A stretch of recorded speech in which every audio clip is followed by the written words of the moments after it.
नमस्कार, बहुत स्वागत है आपका। एनडीटीवी मध्य प्रदेश छत्तीसगढ़ देख रहे हैं आप। आपके साथ मैं हूं आसिफ शेख।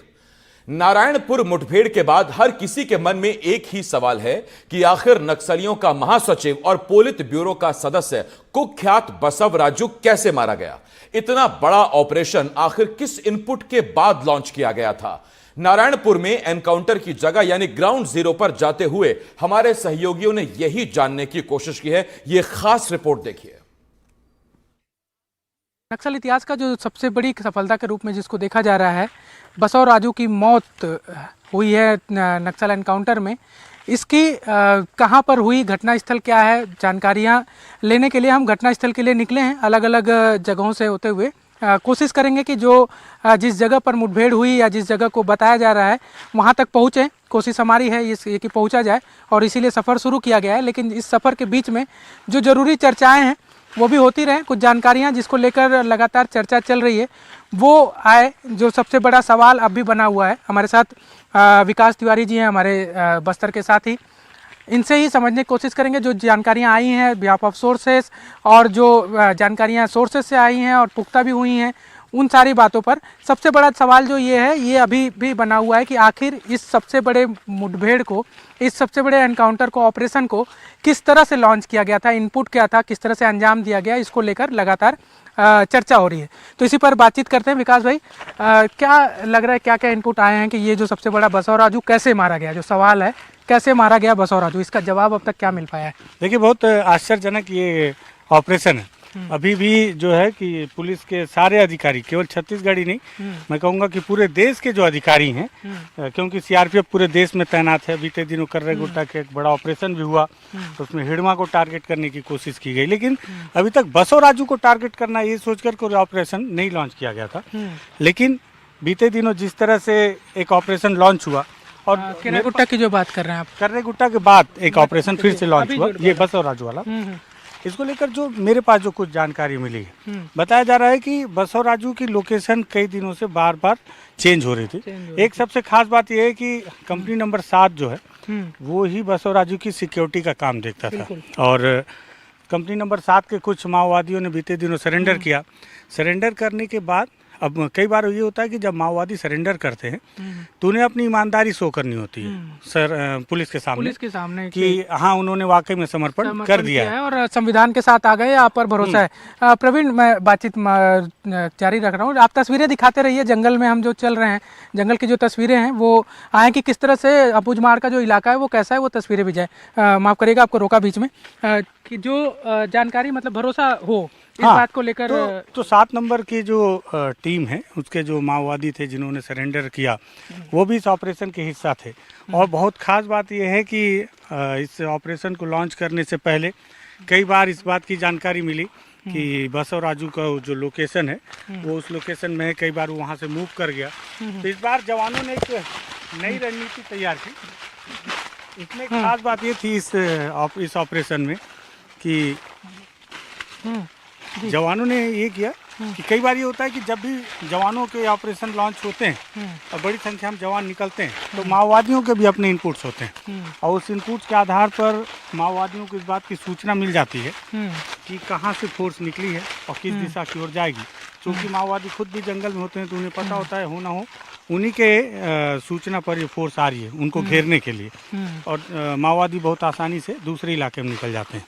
तो इस बार जवानों ने माओवादियों को चकमा देने के लिए केवल एक ही ऑपरेशन नहीं निकाला, कई ऑपरेशन छोटे छोटे लॉन्च किए। जैसे इसमें आपने ध्यान दिया होगा, आज डीजीपी ने इस बात को कोट भी किया, अरुण देव गौतम ने, कि दंतेवाड़ा, बीजापुर, कोंडागांव और नारायणपुर से डीआरजी की फोर्स निकली थी, लेकिन महत्वपूर्ण भूमिका जो है नारायणपुर की डीआरजी ने निभाया इस ऑपरेशन लीडिंग पोजीशन पे। अच्छा, यही एक कारण भी माना जा रहा है कि बॉडी जो रिकवर की गई थी, आसान होता कि उसे दंतेवाड़ा लेकर चले जाया जाता या जो नारायणपुर लाने की अपेक्षाकृत, क्योंकि मौसम कल से लगातार खराब था। लेकिन चूँकि लीडिंग नारायणपुर की थी तो कोशिश ये थी कि पूरा जो प्रदर्शनी है या सारी चीज़ें वो नारायणपुर में ही की जाए। देखिए, मुझे नहीं लगता कि, हालांकि थोड़ी सी जद्दोजहद तो होती है, हर कोई चाहता है कि विजय का जो उसके सेहरा उसके सिर पे बंधे, लेकिन खास बात ये भी है कि जिस इलाके में मुठभेड़ हुई है, आदेर जाटलूर के आगे जिस इलाके में ये मुठभेड़ हुई है,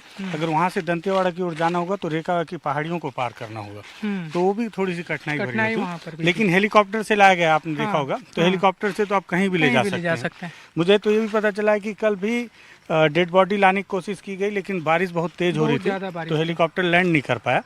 और यही वजह भी है कि, तो सबसे खास बात कि नारायणपुर की डीआरजी ने इस पे लीड किया है और माओवादियों को चकमा देने के उद्देश्य से कई छोटे छोटे अलग अलग ऑपरेशन में भी इनको किया गया, ताकि माओवादियों को ये लगे कि दंतेवाड़ा की फोर्स आई वो दूसरी तरफ निकल गई, बीजापुर की फोर्स आई वो दूसरी तरफ निकल गई, तो इससे इस बात का भी अंदेशा हो जाता है कि हो सकता है कि ऑपरेशन खत्म हो गया हो।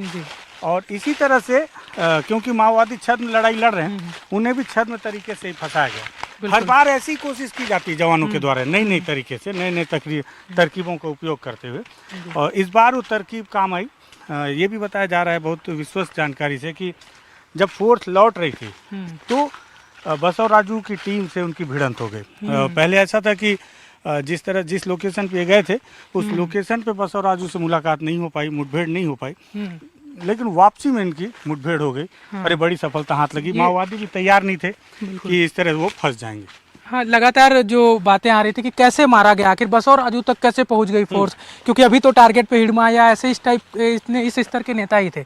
बसव राजू को लेकर कभी भी कोई ऑपरेशन मुझे नहीं लगता कि लॉन्च किया गया हो स्पेशल बसव राजू के नाम पर। ये ऑपरेशन हालांकि इनपुट बसव राजू का था, लेकिन वो कैसे भिड़ गए जो जानकारी अभी दे रहे हैं, हालांकि ये बिहाफ ऑफ सोर्सेस ये जानकारियां हैं, सुरक्षागत कारणों से कई सारी बातें जो होती हैं वो बताई नहीं जाती, रणनीति का हिस्सा होता है। लेकिन चूंकि इसमें जो बड़ा इनपुट मिला, जब सुरक्षा बल के अधिकारियों से बातचीत हो रही थी या अन्य सोर्सेज जो हैं वो बता रहे थे कि ये ऑपरेशन जब लॉन्च किया गया था, जब कार्रवाई के लिए निकले थे, उस समय कोई सफलता नहीं मिली थी, वापसी के दौरान, यही बता रहे हैं। वापसी के दौरान जब वो फोर्स लौट रही थी तब उनकी भिड़ंत हो गई थी बसव राजू के सबसे पहले सिक्योरिटी से। जो एक जवान शहीद हुए वो सबसे पहली भिड़ंत में, उसके बाद जब उनके सारे जो पोजीशन है वो पॉइंट आउट हो गए, तब फिर उन्हें पॉइंट आउट किया गया, जब वो सामने आ गए तब जाकर ये मुठभेड़ में फिर सफलता मिली। और हथियार भी आपने जो जिस तरह से देखा, मुझे ये भी लगता है कि जितने भी हथियार मिले, इस पर हम पहले भी चर्चा कर रहे थे कि AK-47 ही है जो लग रहे थे कि बहुत अच्छी तरीके से अच्छे कंडीशन में है। हाँ, बाकी काफी पुराने नजर आ रहे थे। बाकी के जो हथियार हैं वो काफी पुराने हैं, उन हथियारों से तो अब लड़ा जाना भी काफी मुश्किल है। कारण ये है कि सारे हथियार या तो जंग लगे हुए हैं और उनकी देखरेख उस तरीके से नहीं हो पा रही है, जो इस तरफ भी इंगित करते हैं कि माओवादी अभी हथियार और कारतूसों के किल्लत से भी जूझ रहे हैं। तो स्थल तक पहुंचे, ऐसे कई सारी चुनौतियां हो सकती हैं, हो सकता है कि घटना स्थल लोकेशन भी नहीं आया है। हाँ, अभी बहुत दूर चलना, काफी दूर चलना पड़ सकता है और काफी लंबा सफर भी हो सकता है। आज हम पहुंच पाए इसकी कोई गारंटी भी नहीं है, क्योंकि अंधेरा होने वाला है, बारिश भी हुई है। हाँ, तो ऐसे में आपको अभी चूंकि गर्मी का समय, एक खतरा और भी होता है, माओवादियों को लगा आईडी बम और स्पाइक होल तो है ही। देखिए एक जवान आईडी बम की चपेट में आके शहीद हुआ है। हाँ, जबकि वो ऑपरेशन से सही सलामत वापस लौट रहा था। और लेकिन उसके बावजूद जो है सबसे बड़ी चुनौती ये भी है कि अभी गर्मी का समय था और जब ऐसे में बारिश होती है तो जो जीव जंतु होते हैं, जंतु विषैले, वो इस समय बाहर निकल कर आ जाते हैं और उनसे भी खतरा बना हुआ होता है। बिल्कुल।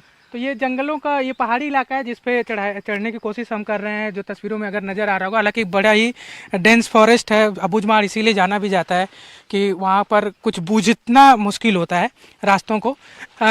विकास, आप बात कर रहे थे हथियारों को लेकर कि हथियार जिस तरह से बरामद किए गए उसको किस तरह से, ये हथियार जो बरामद किए गए हैं, मुझे ऐसा लग रहा है हथियारों को देखकर भी मुठभेड़ हुई है और जितनी भी फायरिंग हुई होगी वो जवानों की तरफ से ही हुई होगी। कारण ये है कि माओवादियों के जो हथियार देखे गए वो हथियार में सिर्फ वो मुझे तो 47 ही दिख रहे थे जो ठीक ठाक स्थिति में थे।